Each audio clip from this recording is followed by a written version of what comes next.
I stared at my brother's text, each word searing through my chest like a fresh wound. Don't show up to Dad's 60th, you'll embarrass us all. If I see you near the venue, I'll have you escorted out. Typical Lucas, ever the loyal golden boy guarding the Reyes family image. Tonight's party at the Barton Creek Country Club was the social event of the season in Austin. Tech investors, city officials, and industry bigwigs, all gathering to honor Daniel Reyes, the man behind Reyes Dynamics. Heaven forbid they find out that the daughter he shunned wasn't the disappointment he'd painted her to be. Another ping, this time from my stepmother, Claire. Lucas is right. Tonight's crucial for your father's partnerships. Please, don't create any drama. Drama. That's what they'd called it when I turned down the family's executive training track 7 years ago. I didn't want the catered path at Reyes Dynamics. Didn't want a VP title gifted like a party favor. I wanted to earn my place in the world. So I left, and they never asked what happened after. Across my office, a plaque glinted in the sunlight. Fast Company's most disruptive founder under 35. Right beside it, a framed article from Techline Weekly. Isabella Lynn and the Quantum Leap in Sustainable Energy Storage. They didn't know Isabella Lynn was me. I'd taken my mother's surname after college. And while they were busy mocking my rebellious phase, I was in a lab, designing the breakthrough quantum cell batteries that would upend the energy sector.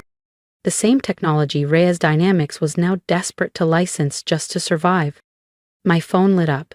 David Kim, COO of my company, Lintic Systems. Everything's ready. Summit Capital will announce the partnership at 8 sharp.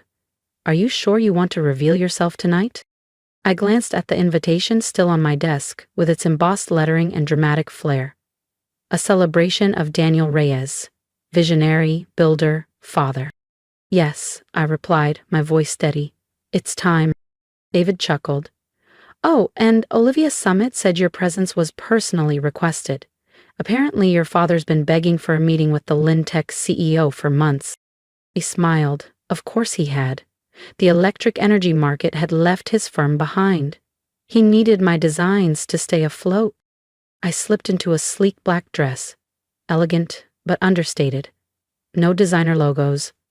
Around my neck, I clasped a small silver moon pendant. My mother's. The only piece of family I'd ever carried with me. Tonight, the entire city would watch as the unknown CEO their beloved Daniel Reyes had spent months trying to impress, stepped onto the stage. And I wouldn't need to say a word. She'd given it to me before she passed. Back when I was still the daughter my father bragged about at conferences and holiday dinners. Follow your heart, Isabella, Mom had whispered, tucking the silver pendant into my palm, even if it leads you far from where others say you should go. The Barton Creek Country Club shimmered ahead as my car rolled to a stop at the valet station. Inside, the event was already in full swing. Chandeliers glinting above Austin's elite, laughter spilling over clinking glasses, and a massive banner stretched across the ballroom entrance. Happy 60th birthday, Daniel Reyes.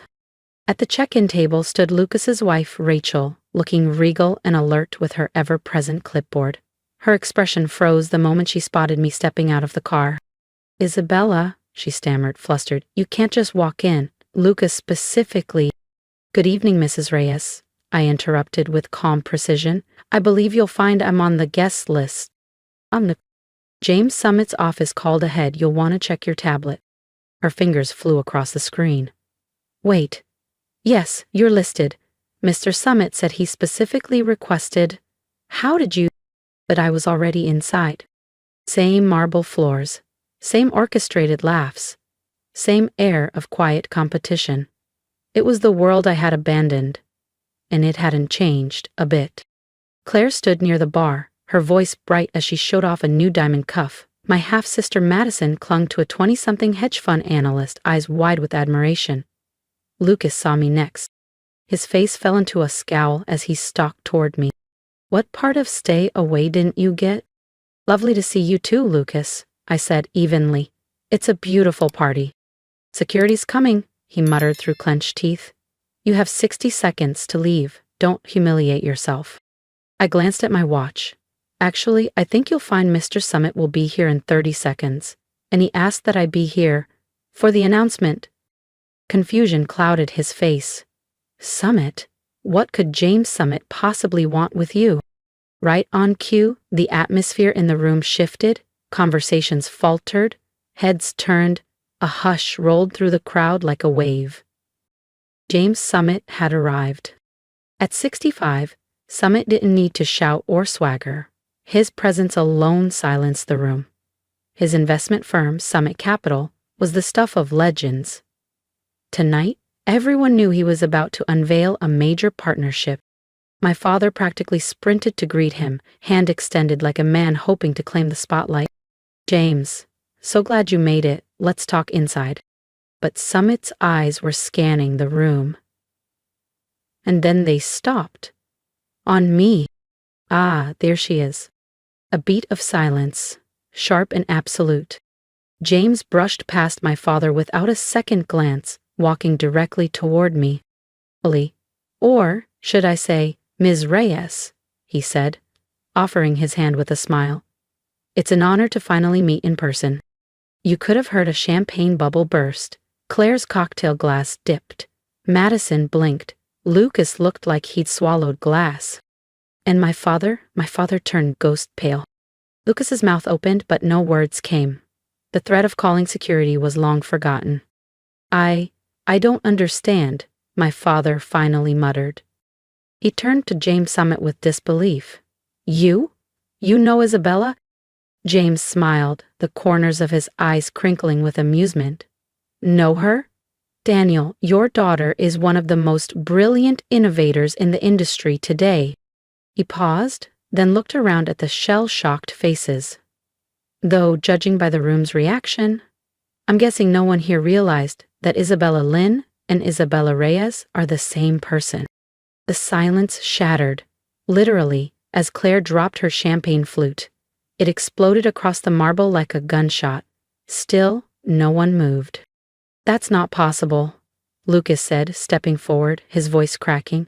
She's been off the radar since she left the company. She hasn't done anything. I've been building Lintech systems, I said coolly, stepping toward them. That nothing is now valued at $4.2 billion. My father's hand trembled slightly as he gripped the back of a chair for balance. Lintech, the quantum battery tech company everyone's been trying to... That's right, I said, meeting his eyes. The elusive CEO you've been chasing? The technology that could save Reyes Dynamics from collapse? You raised her. James gave a polite cough. Speaking of which, shall we proceed with the announcement? Wait. My father held up his hand. What announcement? I took a step forward, letting the weight of the moment settle. Summit Capital is entering a strategic partnership with Lintech Systems, I said clearly. Together, we're acquiring a controlling interest in Reyes Dynamics. The ballroom burst into hushed chaos. Gasps, whispers, disbelieving stares. Lucas's face went red. You can't do this. This is our company. Actually, James interjected smoothly, we can. And we are. He turned to the crowd. Lintech's technology is a generation ahead of anything on the market. Every major manufacturer wants in. But Ms. Reyes here, she insisted her family's company be given the first opportunity. A courtesy, not an obligation. Claire pushed forward now, her voice sharp. Daniel, you can't let her take over. She'll ruin everything we've built. I laughed softly. Everything you built? I echoed. You mean the company hemorrhaging market share, clinging to gas-powered systems, while the world pivots to electric?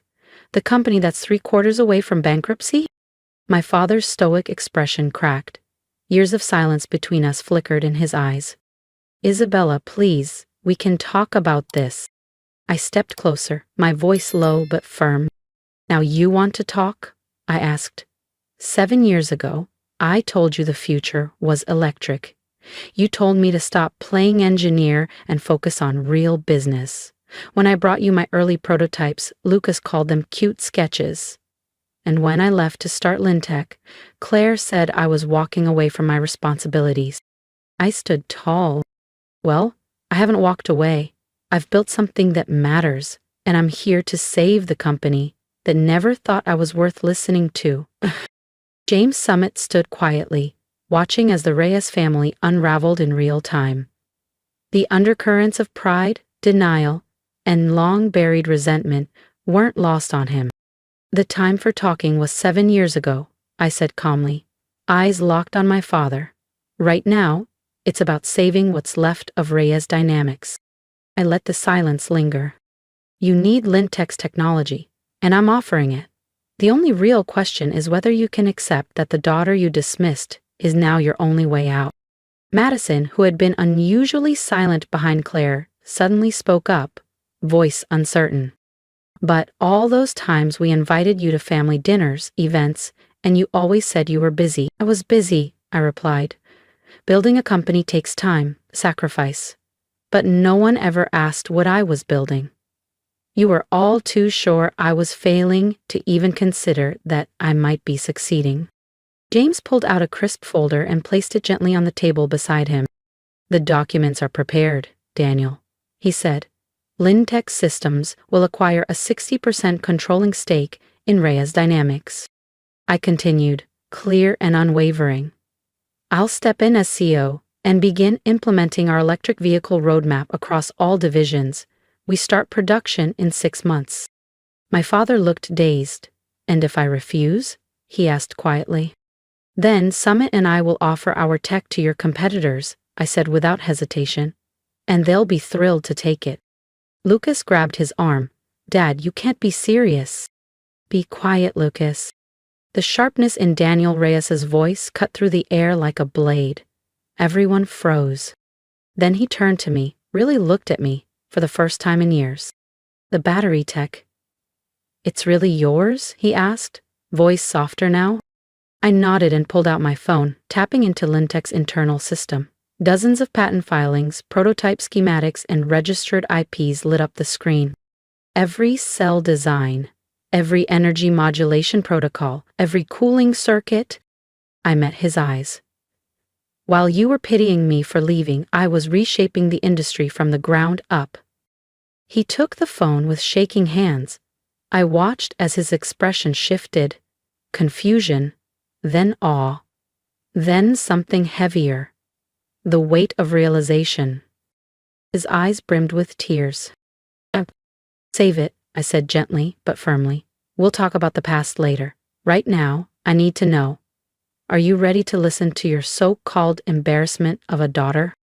James Summit stepped forward again, holding out a pen. The room stilled. Even the string quartet had stopped playing. With hands that trembled, my father signed the contract. Behind him, Claire's sharp gasp was audible. Lucas's fists clenched in fury before he turned and stormed out, dragging Rachel behind him. Madison simply stared at me, as if seeing me for the first time. Ladies and gentlemen, Summit announced to the stunned room. Please join me in welcoming the new CEO of Reyes Lintech Industries, Ms. Isabella Reyes. The applause was slow, uncertain, but it was there. Beside me, my father stood in stunned silence. Claire's perfectly composed face was cracking, but I didn't look at her. Instead, I touched the silver crescent moon at my collarbone, my mother's. She had told me to follow my heart, and I had, all the way to this moment. It had brought me full circle, not as the obedient daughter they once hoped I'd become, but as the woman they never saw coming.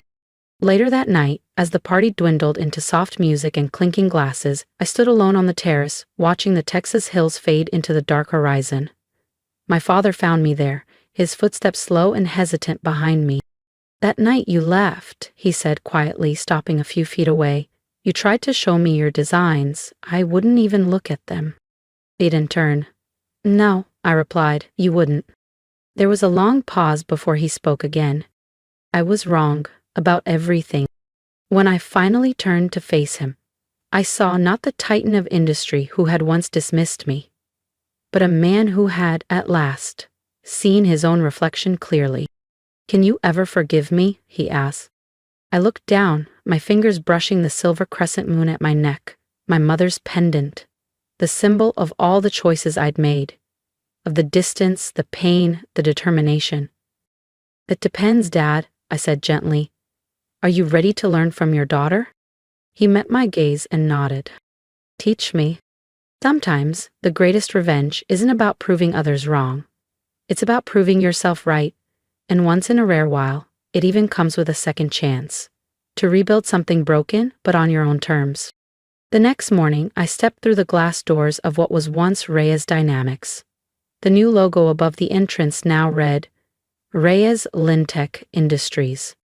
As I walked the main corridor, I passed the old company slogan, still mounted on the wall in gleaming steel letters, driving tomorrow's future. By next week, it would be replaced with something truer. Innovation runs in the family. Lucas's nameplate had already been removed. Claire's tastefully pretentious art installations were gone. The space felt lighter somehow, like the weight of years had finally been lifted. In my new office, formerly my father's, sunlight streamed across the desk. There, waiting for me, was a neatly wrapped package. Inside, nestled in soft tissue paper, was an old, weathered engineering textbook. My mother's. A sticky note marked a page near the back, her handwriting still so familiar after all these years. For Isabella, who will change the world her own way. And I had, not with permission, not with praise, but with vision, grit, and the quiet fire of a daughter who refused to be small. Just not the way anyone had expected. If you've made it this far into my story, thank you for listening to the parts that were too painful to say out loud for years. I was called a disappointment, ignored in boardrooms, and laughed out of family dinners. But I didn't let that define me. I kept building, learning, pushing, even when no one believed in me. If you've ever felt dismissed by the people who should have supported you most, I hope my story reminds you, you don't need permission to become who you're meant to be. You only need your vision, your conviction, and the courage to take one step at a time. So I want to hear from you. What did this story make you feel? Have you ever been in a room where no one saw your worth until it was too late? Leave a comment for me. I'll read every single one. Your words matter. Your voice matters. And if you've had to walk your path alone too, then maybe we're not so alone after all. And here's my advice. Don't wait for recognition. Build anyway. Grow anyway. The applause might come years later, or never at all. But the legacy you create? That's yours forever. Support those around you who are daring to do things differently. And if you see someone like me in your life, quietly working, overlooked, take a second look. They just might be building something world-changing. Because sometimes, the person the world underestimates most is the one rewriting the rules. And to anyone who's still doubting themselves, keep going. You are not too late, you are not too much, and you are absolutely not invisible. You're just getting started. Isabella Reyes.